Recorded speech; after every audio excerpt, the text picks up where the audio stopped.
بسم الله الرحمن الرحيم. الحمد لله والصلاة والسلام على رسول الله وعلى آله وصحبه ومن والاه. السلام عليكم ورحمة الله وبركاته.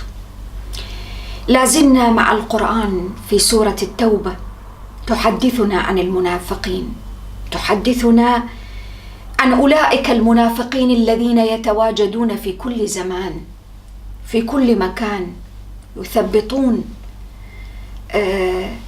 يبعثون في نفوس المؤمنين الفتن، يبثون الكراهية والحقد والحسد بين الناس، يوغرون صدور الأفراد فيما بينهم وبين بعضهم البعض، يخرب العلاقات الإنسانية، يخرب العلاقات الاجتماعية. هم كالسوس ينخر في أي جسد كان فيه، في جسد المجتمع، في جسد الأسرة، في جسد النظام، في جسد أي شيء. القرآن في هذه الآيات العظيمة يبين ويقف معنا كثيرا عند مواصفات هؤلاء، يكشف زيفهم، يسقط الأقنعة التي يرتدونها. قال: ولو أرادوا الخروج لأعدوا له عدة. تدبروا معي، الإنسان الذي يريد بالفعل أن يفعل شيئا أعدوا له عدة، ولكن كره الله انبعاثهم فثبطهم وقيل اقعدوا مع القاعدين. تدبروا معي في هذا المقياس الذي يعطيني الله سبحانه وتعالى لأتعلم منه، أمارسه في حياتي. ولو أرادوا الخروج لأعدوا له عدة. أين عدتك؟ إذن القرآن يعطيني مقياس، نعم مقياس للمسألة. هؤلاء المنافقون في كل زمان يتكئون على القول، على اللسان، أريد أن أفعل أفعل أفعل أفعل. ليس المسألة أن تقول هل أعددت العدة لفعل هذا؟ ماذا فعلت؟ تدبروا معي في هذا المعنى، معنى عظيم جدا لأصحاب المصالح، مصالح المسلمين، كي يعرفوا كيف يميزوا ويفرقوا بين الصادق والكاذب، بين المنافق وغيره. المسألة ليست قول. ماذا أعددت؟ أين العدة التي أعددت؟ أين الإنجاز؟ أين العمل؟ فإذا كان هناك لا عمل والكلام فقط كلام كلام كلام لا قيمة له، فارغ، لا يغرنك هؤلاء. ولو أرادوا الخروج لأعدوا له عدة، وهم لم يعدوا عدة لأنهم لا يريدون الخروج أصلا. ولكن واقع الأمر أن الله كره انبعاثهم، ما أراد لهم أن يخرجوا في ذلك المسير. لماذا؟ هذه المسيرة في غزوة تبوك عظيمة، عظيمة جدا، لا يرتادها المنافقون ولا يستحقونها. أصحاب المصالح، أصحاب الأهواء والأمزجة المتقلبة، أصحاب الأقنعة المزدوجة لا يستحقون هذا الشرف. الخروج لها شرف، هم ليسوا له بأهل. تدبروا معي كيف القرآن يعطيني كل هذه الموازنات في آية واحدة. الخروج صعب، ظاهره صعب شديد. الجيش سمي جيش العسرة، المسلمون عانوا فيه معاناة شديدة حتى تدملت أقدامهم، زادت جراحاتهم. هذا الظاهر، هذا ظاهر الأمر، ولكن حقيقة الأمر عظيمة، عمل عظيم كبير عند الله سبحانه وتعالى. ما الذي كبره؟ الصدق والتقوى والإيمان والهمة العالية، إيمان بالله سبحانه وتعالى. فالأعمال تكبر بالإيمان والصدق، وتضمحل وتنكمش بالنفاق الريبة في النفوس والتردد والشك الذي لا يمكن أن يأتي إلا مع ضعف الإيمان وعجز الإنسان. ماذا كانت النتيجة؟ قال: فثبطهم. من أعظم صفات النفاق والمنافقين أنهم مثبطون ومثبطون، تدبروا في الفرق، مثبطون ومثبطون بالكسر. هم في أنفسهم مثبطون، لا همة لديهم، لا قدرة لديهم على القيام بعمل، عجز وهم قادرون ماديا ومعنويا، ولكن العجز والقدرة ليست فقط فيما ييسره ويهيئه الله لك، لا، وإنما فيما تولد في نفسك من قدرة على العمل. هؤلاء من أعظم مواصفاتهم أنهم مثبطون، ثبطهم. ولكن لماذا الله سبحانه وتعالى فثبطهم؟ قال لماذا عاقبهم بهذه العقوبة، عقوبة التثبيط؟ هذه عقوبة ضربهم بها لما استقر في قلوبهم من الشك والنفاق والتردد وعدم محبة الله سبحانه وتعالى وعدم الرغبة في الجهاد في سبيله. إذا دعاهم لا يستجيبون. هؤلاء ضربهم بعقوبة التثبيط، مرض. ولذلك من أبشع الأمراض التي يصاب بها الإنسان أن يكون مثبطا في نفسه، مثبطا لغيره. كيف يكون مثبطا لغيره؟ على سبيل المثال، قد ترى أنت إنسان يريد أن يصلح، معلم، مخلص في عمله، متفاني في أداء واجبه، فيأتي الإنسان بحسن نية. أحيانا علينا أن ننتبه بحسن نية. لماذا تفعل؟ لماذا تهلك نفسك؟ لماذا تفعل كذا؟ لماذا تؤدي هذا الواجب بهذا الشكل؟ لماذا تتفانى في عملك؟ لا أحد يستحق. تدبروا معي، لا أحد يستحق ولا أحد يقدرك. انظر إلى الحوافز والعلاوات، تذهب إلى من لا يستحق، وأنت لا علاوة ولا حوافز ولا شيء. فإذا بذلك الطرف الآخر المخلص في عمله يثبط، يشعر بالإحباط. كلام الشخص هذا الذي يقوله صحيح في ظاهره وليس صحيح في حقيقته. عملك صحيح، يفترض أن الجهة المسؤولة تقدر المخلصين، ولكن افرض أنها لا تقدر، تتوقف عن الإخلاص، تتوقف عن التفاني في العمل. لماذا؟ ألا تؤمن بالله سبحانه؟ ولذلك في سورة التوبة، في هذه السورة ستأتي الآية في أواخرها: وقل اعملوا فسيرى الله عملكم ورسوله والمؤمنون. تؤمن بالله؟ اعمل ولو لم تجد تقديرا، اعمل ولو لم تجد وتنال حافزا أو علاوة أو ترقية، اعمل لله. هذا ما يريده الله سبحانه. جاهد في سبيله، جاهد. هذا نوع من أنواع الجهاد، أن ترى كل من حولك عجزة، مثبطين، لا يتقنون ولا يحسنون عملهم، وأنت دون سواك تقوم بالعمل بمنتهى الهمة والإخلاص والصدق والنشاط، فيقرب هؤلاء العجز المنافقون، وأنت تبقى بعيدا عن الأضواء والحوافز والترقيات. قد يحدث هذا، ممكن، ولكن هذا الذي يحدث ابتلاء، اختبار لك، لا يجعلك تتخلى عن قيمك، عن مبادئك، عن إيمانك بالله سبحانه وتعالى، عن إخلاصك. ما يميزك فعلا هو الإخلاص. تدبروا معي في هذا المعنى، معنى عظيم جدا. السير في هذه الغزوة شرف. المنافقون ما كانوا له أهل، هم رأوه في ظاهره أنه شر، والله عز وجل يرينا أنه في حقيقته شرف، ما كانوا له بأهل. وكذلك صدقك وتفانيك في العمل وإخلاصك في العمل شرف عليك أن تتمسك به، ولو أضاعه المضيعون، ولو ثبط المثبطون، لا تسمع لقولهم. من أفظع وأبرز صفات النفاق والمنافقين التثبيط. النتيجة اقعدوا مع القاعدين. والقعود مع القدرة على القيام شلل، عجز. تدبروا معي، قعود مع قدرة على القيام شلل،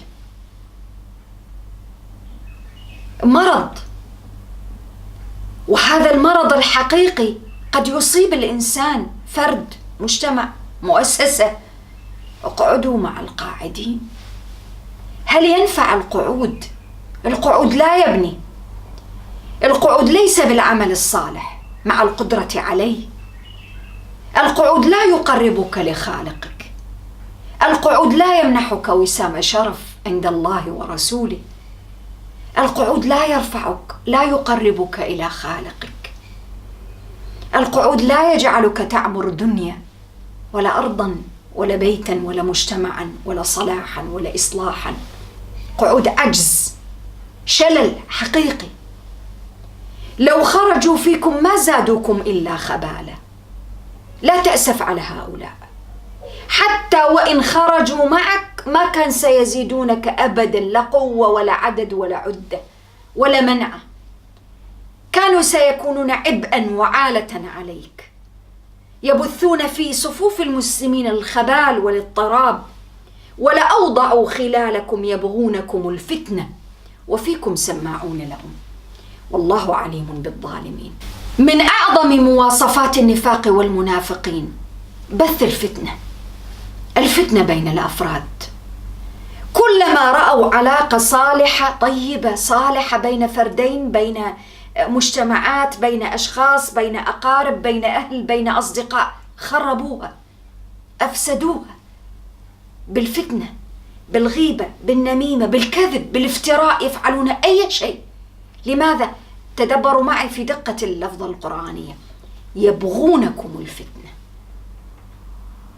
أي فتنة؟ هذه الفتنة فتنة التشويش والاضطراب والبلبلة، إحداث البلبلة في صفوفكم. فلان يفعل كذا لا تدري ماذا هذه من صفاتهم. ولذلك القرآن يحذرنا من بث الفتنة بكل أشكالها وصورها. نحن في زماننا الذي نعيش فيه هناك تحديات خطيرة جدا. إنسان أحيانا قد لا يتعمد بث الفتنة، ولكنه في واقع الأمر أصبح وسيلة سهلة للفتنة، خاصة مع انتشار وسائل التواصل الاجتماعي. يبثون فتن، خبر كاذب، خبر غير صحيح، غير دقيق، ينقل وينشر وانشر وافعل، وانتشرت الفتنة. علينا أن نحذر. هذه من صفات النفاق. والإنسان المؤمن لا بد أن يتأكد من كل شيء.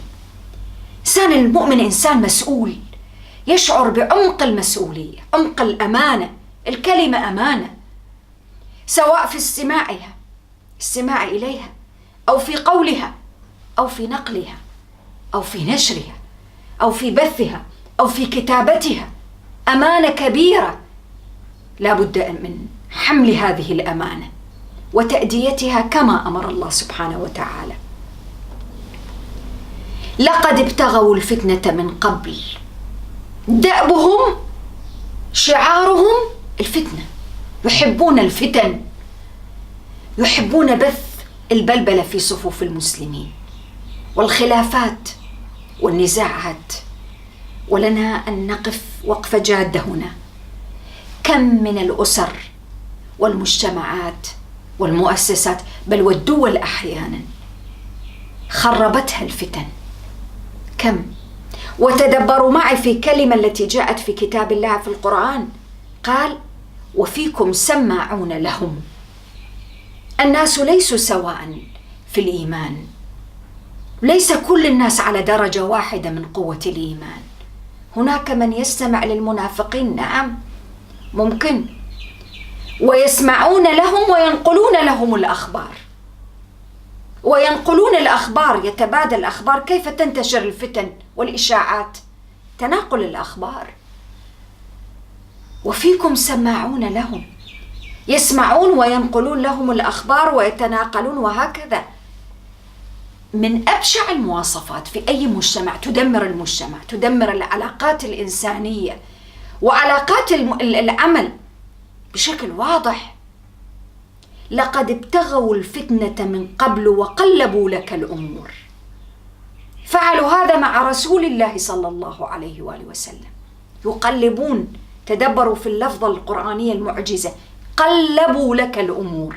لديهم قدرة عجيبة على التمويه والخداع وتقليب الأمر حتى يصبح الصدق كذبا من شدة نفاقهم وفتنتهم، والحق باطل والباطل حق، والليل نهار والنهار ليل. تدبروا معي، هذا ظاهرا لأن عمر النفاق والفتنة قصير محدود، حتى جاء الحق وظهر أمر الله وهم كارهون. تدبروا معي في هذه الإرشادات والتوجيهات القرآنية العظيمة. ما قيمة كل هذه الإرشادات والتوجيهات والسورة تتحدث عن نظام عالمي من أخطر ما يحصل في عالمنا اليوم من بث للفتن وافتعال للأزمات والصراعات والنزاعات. هذه الفتن ونشر الإشاعات والأخبار الكاذبة، من الذي يبثها؟ النفاق والمنافقون.